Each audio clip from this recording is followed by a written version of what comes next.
Have you ever caught yourself talking out loud when no one else was around? Maybe you were trying to remember where you left your keys, encouraging yourself before a difficult task, or even arguing through a problem as if another person were listening. If so, you're far from alone.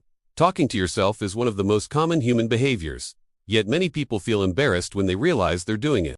Some even wonder if it means something is wrong with them.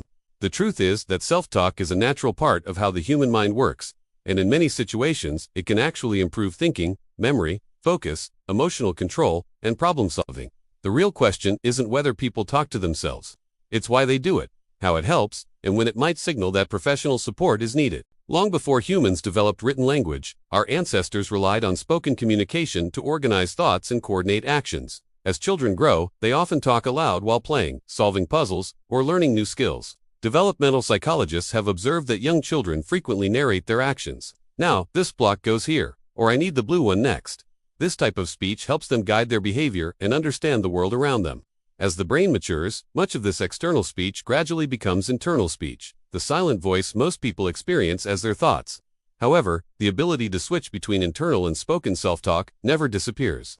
Adults continue using both forms depending on the situation. Think about how often athletes encourage themselves during a competition. A runner may whisper, "Keep going, you've got this." A chess player might quietly say, "Think carefully before moving." A chef preparing several dishes at once may speak each step aloud to avoid mistakes. These examples show that talking to yourself isn't unusual at all. Instead, it's often a practical tool that helps the brain organize information and stay focused under pressure. Scientists studying cognition have found that speaking instructions aloud can improve performance on complex tasks. Hearing your own voice activates additional sensory pathways in the brain. Instead of relying only on silent thoughts, your brain also processes the sound of your words, reinforcing the message. This can strengthen attention and reduce distractions. Imagine trying to assemble furniture using only silent thinking versus reading each instruction aloud. Many people naturally find the second approach easier because speaking slows the thought process and helps prevent skipped steps. Memory is another area where self-talk can be surprisingly useful. Suppose you're looking for your phone. If you say, "I'm looking for my phone. I probably left it in the kitchen," your brain becomes more focused on the goal. Researchers have demonstrated that saying the name of an object aloud while searching for it can actually help people find it more quickly. Speaking creates a stronger mental connection between your intention and your attention, making the search more efficient. Self-talk also plays an important role in managing emotions. Life constantly presents challenges, disappointments, and stressful situations. During these moments, people often comfort themselves with reassuring words. Phrases like, "Stay calm," "You can handle this," or "This won't last forever," are forms of positive self-talk.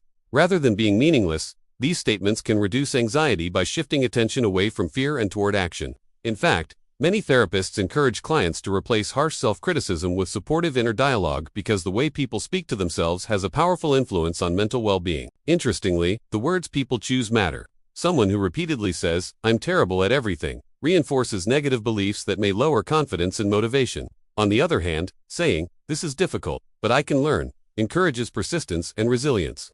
The brain responds not only to external encouragement from others, but also to encouragement generated internally.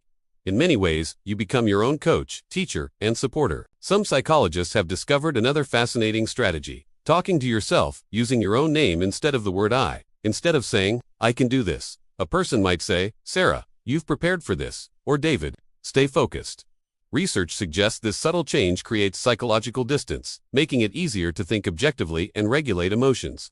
It's almost as though the brain briefly views the situation from the perspective of a trusted friend offering advice rather than becoming overwhelmed by personal stress. Of course, not all self-talk is spoken aloud.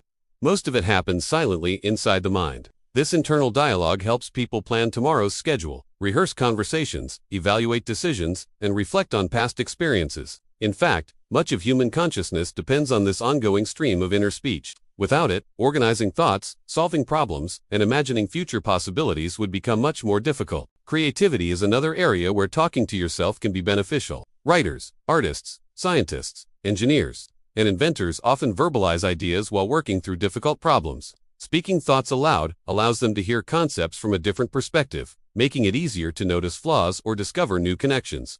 Some of history's greatest thinkers were known to pace around rooms while speaking through complicated ideas before reaching important breakthroughs. Despite its many benefits, society sometimes views talking to yourself as strange.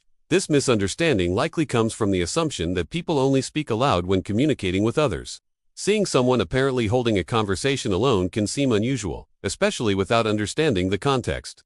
However, modern psychology recognizes that self-directed speech is a completely ordinary cognitive tool used by millions of healthy people every day. That said, context is important. Talking to yourself becomes more concerning when it involves responding to voices that others cannot hear, experiencing beliefs disconnected from reality, or causing significant distress or impairment in daily life. Hearing voices or having conversations with imagined people isn't the same as ordinary self-talk. Such experiences may occur in certain mental health conditions and deserve evaluation by a qualified healthcare professional. The key difference is awareness.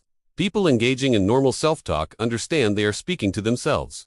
They remain connected to reality and intentionally use speech to think, organize, or motivate themselves. Technology has also changed how people perceive self-talk, with wireless earbuds becoming common. It's often impossible to know whether someone is talking to themselves or having a phone conversation. Behaviors that once seemed unusual now blend into everyday life.